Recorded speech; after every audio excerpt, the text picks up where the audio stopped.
വാളയാറിന്റെ ഇപ്പുറത്തേക്ക് ക്രിസ്ത്യാനി സ്നേഹം എന്ന് പറഞ്ഞാൽ ഇവരുടെ സ്നേഹം കണ്ടാൽ നമുക്ക് പോലും അതിശയം വരും.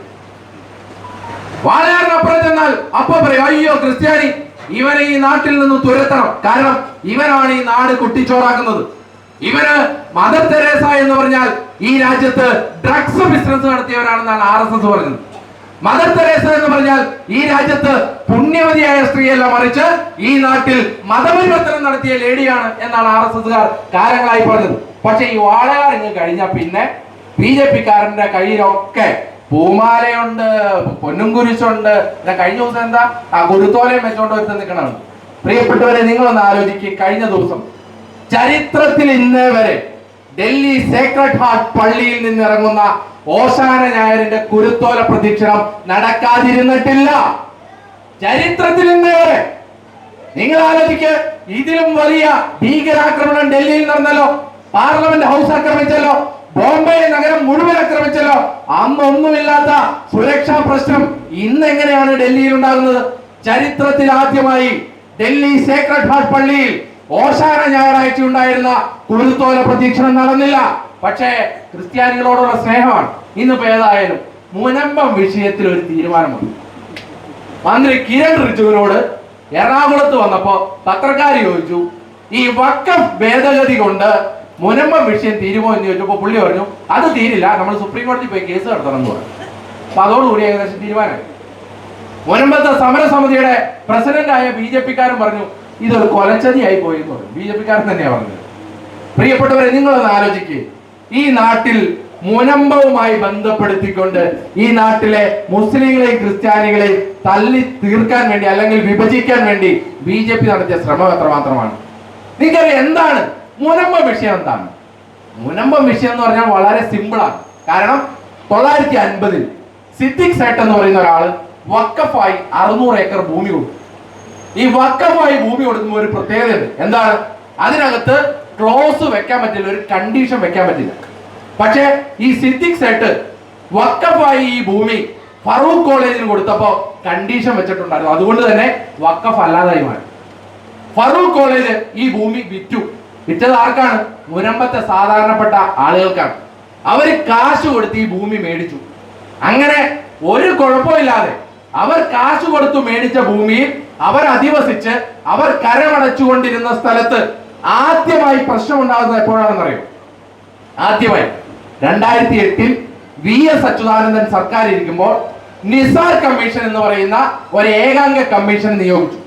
ആരാണ് നിസാർ? നിസാർ പഴയ CPM-ന്റെ കൗൺസിലർ ആയിരുന്നു. അയാളെയാണ് കമ്മീഷനായി നിയോഗിച്ചത്.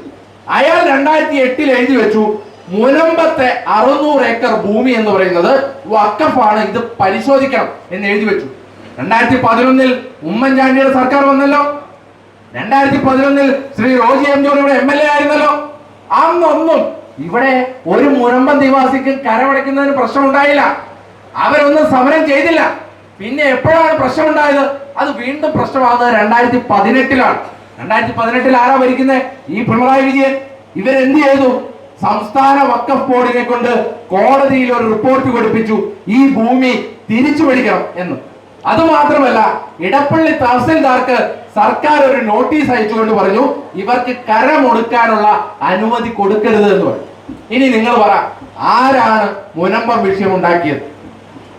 ഈ നാട്ടിലെ ഏതെങ്കിലും കോൺഗ്രസ്സുകാരനോ അല്ലെങ്കിൽ ഏതെങ്കിലും മുസ്ലിങ്ങളാണോ മുനമ്പം വിഷയം ഉണ്ടാക്കിയത്? ഇന്ത്യൻ യൂണിയൻ മുസ്ലിം ലീഗിന്റെ നേതാവായ പാലക്കാട് ശിഹാബ് തങ്ങൾ ഈ വിഷയം ഉണ്ടായപ്പോ നേരിട്ട് റോമൻ കത്തോലിക്ക ആസ്ഥാനത്ത് തിരുവനന്തപുരത്തെത്തി തിരുമേനിയെ കണ്ടു, ലത്തീൻ സഭയുടെ പിതാവിനെ കണ്ടു. അവർ പറഞ്ഞു, ഞങ്ങൾക്ക് ഒരു പ്രശ്നവുമില്ല, മുനമ്പം നിവാസികളുടേതാണ് ഈ ഭൂമി, അവർക്ക് എല്ലാ വിധത്തിലുള്ള അവകാശങ്ങളും ഈ ഭൂമിയിലുണ്ട്, ഞങ്ങൾക്ക് യാതൊരു പ്രശ്നവുമില്ല എന്ന് പറഞ്ഞു. പക്ഷെ ആർക്കാണ് പ്രശ്നം? ബഹുമാനപ്പെട്ട പ്രതിപക്ഷ നേതാവ്, ബഹുമാനപ്പെട്ട MLA അടക്കമുള്ള ആളുകൾ അവിടെ ചെന്ന് പറഞ്ഞു, അരമണിക്കൂർ കൊണ്ട് ഈ പ്രശ്നം തീർക്കാം. എങ്ങനെ തീർക്കാം? ഒരു സർവകക്ഷി യോഗം വിളിക്കുക. ആ സർവകക്ഷി യോഗത്തിൽ ഒരു തീരുമാനമെടുക്കുന്നു. സംസ്ഥാന വഖഫ് ബോർഡ് കോടതിയിൽ മുനമ്പത്തെ ഭൂമി അത് വഖഫ് ഭൂമിയാണെന്ന് പറഞ്ഞിരിക്കുന്ന ക്ലെയിം, ആ ക്ലെയിം അങ്ങ് പിൻവലിക്കുക. വളരെ സിമ്പിളാണ്. സംസ്ഥാന വഖഫ് ബോർഡ് കോടതിയിൽ ചെന്ന് ഈ ക്ലെയിം ഞങ്ങൾക്ക് ഇല്ല എന്ന് പറഞ്ഞാൽ ആ ഭൂമി പ്രശ്നം തീർന്നു. പക്ഷെ അവിടെയാണ് പ്രിയപ്പെട്ടവരെ കേരളത്തിലെ CPM-ന്റെ സർക്കാരിന്റെ ഈ ആട്ടിൻതോലിട്ട ചെന്നായുടെ സ്വഭാവം കാണേണ്ടത്. കാരണം BJP-ക്ക് അവസരം ഉണ്ടാക്കി കൊടുക്കാൻ വേണ്ടി അവർ ഉണ്ടാക്കിയ നാടകമാണ് ഈ മുനമ്പ ഭൂമി വിഷയം. അതുകൊണ്ടാണ് നാളിതേവരെയായി ഒരു സർവകക്ഷി യോഗം വിളിച്ചിട്ടില്ല. നാളിതേവരെയായി സംസ്ഥാന വഖഫ് ബോർഡ് കോടതിയിൽ ക്ലെയിം പിൻവലിച്ചിട്ടില്ല എന്ന് പറയുമ്പോ മുനമ്പം ഭൂമി വിഷയത്തിലെ യഥാർത്ഥ കുറ്റക്കാരെന്ന് പറയുന്നത് സംസ്ഥാനം ഭരിക്കുന്ന CPM ആണ്. ഇതും വഖഫ് ഭേദഗതിയായിട്ട് എന്താണ് ബന്ധം? ഇപ്പൊ നിങ്ങളൊന്ന് ആലോചിക്കുക. ഇവിടുത്തെ ക്ഷേത്രങ്ങളൊക്കെ ഭരിക്കുന്ന ആരാണ്?